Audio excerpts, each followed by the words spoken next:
नमस्कार। अभी हम मौजूद है सुपौल जिला के कोरियापट्टी में और अभी एक ऐसे परिवार में मौजूद है जिस परिवार के पिता अपने ही बेटे को ख़त्म करवा करके ज़मीन के अंदर दफना देते हैं। और ये घटना 6 महीना पहले की है। 6 महीना पहले एक बेटा और पिता दोनों घर से गायब हो जाते हैं। दोनों में काफ़ी ज़्यादा घर में लड़ाई झगड़ा होता है, टेंशनबाजी होता है। और 6 महीना पहले जब गायब होते हैं तब परिवार वाले ढूंढना शुरू कर देते हैं और परिवार का ये कहना रहता है दोनों बाप बेटे में काफ़ी ज़्यादा लड़ाई होता था, शायद एक पिता अपने बेटे को ख़त्म करवा दिए हैं। और फाइनली आज 6 महीना बाद 18 तारीख को उस बेटे का शव नहर में पाया जाता है। और आपको ये भी बताना चाहेंगे, जब हमने परिवार से खुद बातचीत किया, परिवार का ये कहना है इस घर का बेटा 2 साल पहले प्रेम विवाह करता है और प्रेम विवाह में दहेज नहीं मिलता है। और उस पिता का ये कहना रहता है तुमने शादी किया तो तुम पैसा क्यों नहीं लेकर के आया, अगर पैसा नहीं लेकर के आया तो तुम दूसरा शादी करो जहाँ पैसा मिल रहा है। और उनका बेटा इनकार कर देता है। बहू को और बेटे को दोनों को घर से निकाल दिया जाता है। उसके बाद फिर से बेटा और बहू घर में वापस आता है तो फिर दोनों को काफ़ी ज़्यादा प्रताड़ित किया जाता है, काफ़ी ज़्यादा मारपीट किया जाता है और बार बार टॉर्चर किया जाता है उस पैसे के लिए जो दहेज में नहीं मिला था। और फाइनली वो पिता आक्रोश में आकर इतनी बड़ी घटना को अंजाम देता है और वो पिता अभी 6 महीना से फरार है। चलिए यहाँ पे उनके पूरे परिवार वाले मौजूद है, पूरे परिवार वाले से बातचीत करते हैं और उन्हीं से आप सभी को पूरी जानकारी दिलवाते हैं। नमस्कार सर। नमस्कार सर, आप कौन हुए सर? हम जो लड़का का मर्डर किया गया उनका ससुर है। उनके ससुर है, मतलब जो बहू है इस घर की उनके पिताजी? जी जी बिल्कुल। सर, आपकी बेटी अभी विधवा हो चुकी है, चूँकि आज से 3-4 महीना पहले भी हम यहाँ पे आए थे और उस टाइम आप लोग बॉडी को ढूंढ ही रहे थे और आप लोगों को पूरी बात पता भी नहीं थी कि आपका दामाद जिंदा है भी कि नहीं। आप लोग शंका जता रहे थे कि शायद खत्म हो चुका है। तो सर फाइनली आज 18 तारीख को पता चल गई है कि आपका दामाद जो है खत्म हो चुका है, जो कि नहर में बॉडी भी प्राप्त हुई है। सर क्या है पूरी घटना? सर शुरुआत से बताइए, क्या कारण था, क्या वजह था खत्म करने का? देखिए, बाप बेटा में बहुत दिन से विवाद चल रहा था, करीब 2 साल से शादी का विवाद चल रहा था, पैसे का विवाद चल रहा था कि हम अपनी मर्जी से शादी करवाते तो हमको 5 लाख रुपया मिलता जी। हाँ, तो पैसे के चलते बाप बेटा में बहुत विवाद चल रहा था। कई बारी मारपीट झड़प कई बारी हुआ। फिर अंतिम में बाप ने निर्णय ले ही लिया कि बेटा को दुनिया से ख़त्म करवा ही देना है। मतलब विवाद एक बाप बेटे में इसी वजह से चल रहा था। बेटा लव मैरिज शादी करता है और लव मैरिज में बेटा एक भी दहेज नहीं लेता है। और उस पिता का ये कहना था कि तुम अगर अरेंज मैरिज शादी करता तो 5 लाख रुपया दहेज हमें मिलता। तुम अरेंज मैरिज शादी क्यों नहीं किया? अगर नहीं किया तो करो फिर से शादी। और बेटा इस बात को इनकार कर देता है। बस इसी वजह से एक बाप में और एक बेटा में काफ़ी ज़्यादा बहस छिड़ जाता है और एक पिता आक्रोश में आकर के, गुस्से में आकर के अपने बात को मनवाने के लिए अपने ही बेटा को ख़त्म करवा देते हैं। और आज 6 महीना बाद उनका बॉडी प्राप्त होता है। और क्या हुआ था सर? सर कब, कितने तारीख को सर, ऑलमोस्ट कब आपका दामाद घर से गायब हो जाता है? देखिए, 20 दिसंबर 2023 को अपनी मां का खाना लेके छातापुर किसी प्राइवेट नर्सिंग होम में गया जी। 8 बजे रात को। उसके बाद वो लड़का घर वापस नहीं आया। मतलब दिन में जाता है खाना लेकर के? ना, रात में खाना लेके गया। उसके बाद लड़का वापस नहीं आया। हाँ। तो सुबह देखे कि छातापुर थाना के समीप ही रोड पे गाड़ी लगा हुआ था जी। आनन फानन में उसके पिता ने छातापुर थाना में अज्ञात आवेदन दे दिए। आवेदन के आलोक में जो जी आनन फानन में आवेदन दे दिए गायब होने का। हाँ। तो आवेदन देने के आलोक में थाना प्रभारी द्वारा इनके घर का सारा मोबाइल नंबर मांगा गया। मोबाइल नंबर जब मांगा गया तो मोबाइल नंबर अवेलेबल थाना को किया। उसके पिता मोबाइल नंबर लेने के बाद फरार हो गया घर से। पुलिस अनुसंधान के क्रम में उनके पिता ही सुपारी किलर को फ़ोन करता है, वो किलर उससे संपर्क करता है। पुलिस के अनुसंधान के मुताबिक फिर पुलिस केस को उल्टा विपरीत किया, उनके पिता को ही केस में अभियुक्त बनाया गया। जो पिता है मेन कल्प्रिट जी में अभियुक्त बनाया गया। उसके पिता का सहयोगी रुदो यादव, कोई रमेश फौजी, कुछ करीबी गांव के भी असामाजिक तत्व उनके ये लोग मिले हुए थे, मिली भगत हैं। करीब 10 आदमी गांव के ही सामाजिक तत्व के मुताबिक मिली भगत हैं जी। उसके बाद 18 मई को ललित ग्राम थाना क्षेत्र से सुपारी किलर मानगंज पूरब का रमेश कुमार और फौजी को पुलिस गिरफ्तार किया।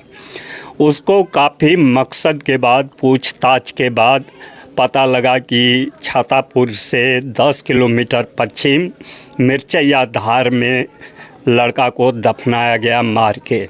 जो सुपारी किलर था, जो मारने में शामिल था, जी वो मतलब पकड़ा जाता है। डीएसपी के पास कबूला कि मारने के लिए हमको 1,60,000 रुपया मिला।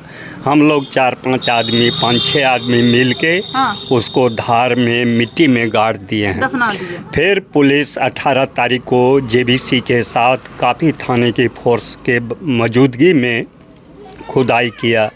सुबह 6 बजे से दोपहर 3 बजे तक खुदाई करने के बाद नहीं मिलता है।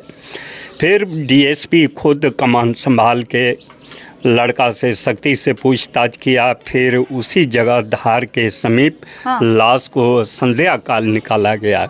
उसके बाद लाश को पोस्टमार्टम के लिए भेजा गया। सर अभी कहाँ है उनके पिता? अभी उनके पिता फरार चल रहे हैं। कितने लोग सर इस केस में अभी गिरफ्तार लोगों का हो चुका? अभी सिर्फ गिरफ्तारी एक ही आदमी का सुपारी किलर का किया गया है। पुलिस अनुसंधान के मुताबिक इसमें 10-12 आदमी का हाथ, 10-12 आदमी में सिर्फ एक ही आदमी गिरफ्तार अभी तक किया गया है। पुलिस अनुसंधान के मुताबिक डीएसपी साहब आश्वासन दिए हैं कि 4-5 दिन के अंदर हम लोग एक भी अपराधी को नहीं छोड़ेंगे, सबको धर दबोचेंगे। अब देखिए, ये आप उस लड़की के पिता से बातचीत कर रहे थे, जो लड़की आज विधवा हो चुकी है, जिनके पति खत्म हो चुके हैं और उनके पति को उन्हीं के ससुर खत्म करते हैं। मतलब एक बेटा को उन्हीं के पिता के द्वारा बहुत ही बेरहम तरीके से खत्म कर दिया जाता है। वजह बस कुछ पैसा थी, वजह बस उनका आक्रोश था, उनका ईगो था। वो ईगो पे ले लिए थे कि आखिरकार तुम पैसा क्यों नहीं लिया, अगर शादी भी किया लव मैरिज तो तुम पैसा लेकर के क्यों नहीं किया। बस इसी चीज़ को लेकर के एक पिता अपने बेटे को बहुत ही दर्दनाक तरीके से ख़त्म कर देता है।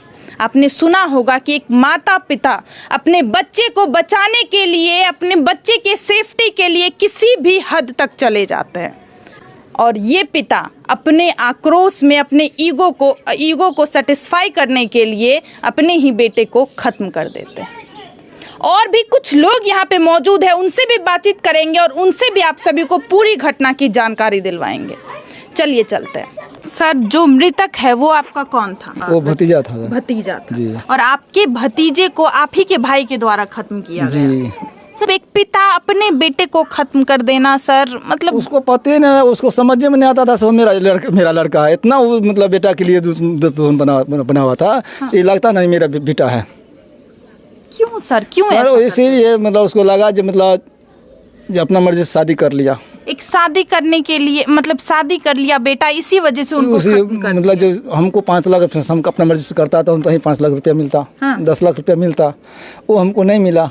अपना मर्जी से शादी किया तो तुम बेटी वाला 100 रुपया मांगो, नहीं देगा तो तुमको जिंदा नहीं रखेंगे, ऐसा बार-बार धमकाता था। तो बेटा बोलता था हम पिताजी हम अपना मर्जी से शादी किया, हम बेटी वाला से रुपया नहीं मांगेंगे। रखना है तो रखिए, नहीं रखना तो नहीं रखिए, हमको जहाँ मन तहाँ कमाएंगे खाएंगे। सुने काफी बार प्रताड़ित भी किया जाता था, बहू को और बेटे को अलग भी कर दिया गया था, अलग भी कर दिया था, रहने भी नहीं देता था, घर से भी निकाल दिया था। तो सर समाज बैठा के उसको मिलवा के एक घर दिलवाया।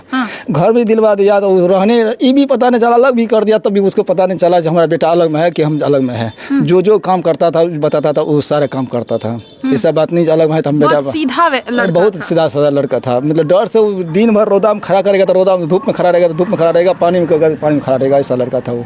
फिर कैसा आप बड़े भाई हुए उनके, जो आज फरार है, जो अपने बेटे को खत्म करके फरार है, आप उनके बड़े भाई। आपके साथ आपके भाई का कैसा रिश्ता था सर? तो मेरा साथ बहुत दुश्मनी चलता था उसको, बहुत दुश्मनी था। जब बचपन से नहीं सोचता मेरा भाई है, बड़े भाई है मेरा। कभी कुछ बोलता था सलाह लाठी की तरह। आपके ऊपर भी हाथ उठाया जाता था। अब बताइए, जो अपने बेटे को खत्म कर सकता है वो भाई का क्या वैल्यू करेगा, भाई को क्या इज्जत देगा? ये बड़े भाई है उनके, मेरा बड़ा भाई है, उसको भी मारने लगता सर।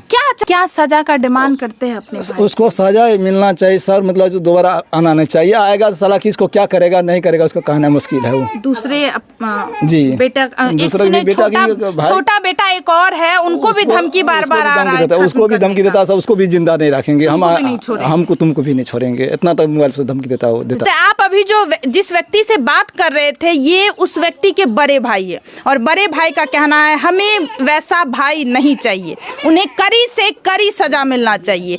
वो अगर घर वापस आ गया तो क्या जाने हमारे ऊपर भी खतरा मंडरा सकता है। वो हमें भी धमकी दिया है कि तुम्हें भी खत्म कर देंगे, और सिर्फ अपने बड़े भाई को धमकी नहीं दिया, अपने बड़े बेटे को तो खत्म कर ही दिया है, अपने छोटे बेटे तक को धमकी दे रहा है कि तुम्हें भी नहीं छोड़ेंगे। एक पिता के द्वारा एक बेटे को खत्म करना और छोटे बेटे को धमकी मिलना, आप समझ सकते हैं कि वो कितने दुष्ट पिता होंगे। चलिए, जो लेडी है जिनके पति आज इस दुनिया में मौजूद नहीं है, उनसे बातचीत करते हैं और उनसे आप सभी को कुछ जानकारी दिलवाते हैं। आप ही के हस्बैंड थे जो आज इस दुनिया में मौजूद नहीं है, क्या कहना चाहते हैं दीदी? क्या हुआ था, कैसे हुआ था? मैं बोल रहा था मैं अपनी शादी की तो बोला 5 लाख दहेज अपने बाप से लाइए तब रहने देंगे। आपके ससुर के द्वारा बोला जाता है? अच्छा, ये बताइए दीदी, आपके ऊपर कभी ससुर के द्वारा हाथ भी उठाया जाता था? मारा पीटा या कुछ इस तरीके से? एक बहू के ऊपर भी हाथ उठाते थे और आपके पति के ऊपर भी? को बार बार धमकी इसी वजह से दिया जाता था कि आप दहेज नहीं लाए थे अपने मायके से। क्या चाहते हैं आप वैसे ससुर के लिए? एक सजा होनी चाहिए। अब बताइए, ये बहू है इस घर की और आज ये विधवा हो चुकी है, और ये विधवा किसी और के द्वारा नहीं किया गया है, इनके खुद के ससुर के द्वारा किया गया है। बार बार हम रिपीट कर रहे हैं, एक पिता के द्वारा उनके बेटे को खत्म किया गया है। अच्छा चाची, आप ही के हस्बैंड थे ना, आप ही के पति थे ना जो आपके बेटे को खत्म कर देते हैं? क्या कहना चाहते हैं आप अपने पति के लिए? जिंदगी की सजा है। आपके पति थे, आपका मांग का सिंदूर था, तो आप क्या चाहते हैं? आपके हस्बैंड को जिंदगी का सजा मिलना, जिंदगी का सजा मिलना चाहिए। आप नहीं चाहते हैं वो यहाँ पे घर? नहीं। क्यों? कारण कारण की कहते? कारण चल गए सोनासन के बेटा चल गए, ओकरा रख के कौन फायदा है? हमरा नहीं चाहते ऐसा पति नहीं हो तो अच्छा है। सुने, आपको भी काफी बार मारने का कोशिश भी किया गया था, आपको बांध के मारा जाता था, पीटा जाता था, मतलब क्या ये सही बात है? आप हॉस्पिटल में भर्ती थे तो आपका गला भी दबाने का कोशिश किया गया था आपके पति के द्वारा। चाहते कड़ी से कड़ी सजा मिले। सुने, आपके एक छोटा सा बेटा आपको अभी है, 2 बेटा था, बड़ा को तो खत्म कर ही दिए है उनके पिता, छोटे को भी बार बार धमकी मिल रहा है। धमकी दे ओकरो दे। अब देखिए, यहाँ पे आपने पूरे परिवार से बातचीत किया, पूरे परिवार का बयान सुना। एक पत्नी उनके लिए सजा का डिमांड कर रही है। उस पत्नी का ये कहना है कि हमारे बेटे को उस व्यक्ति के द्वारा खत्म किया गया, ना ही वो हमारा पति है और ना ही वैसा पति हमें चाहिए।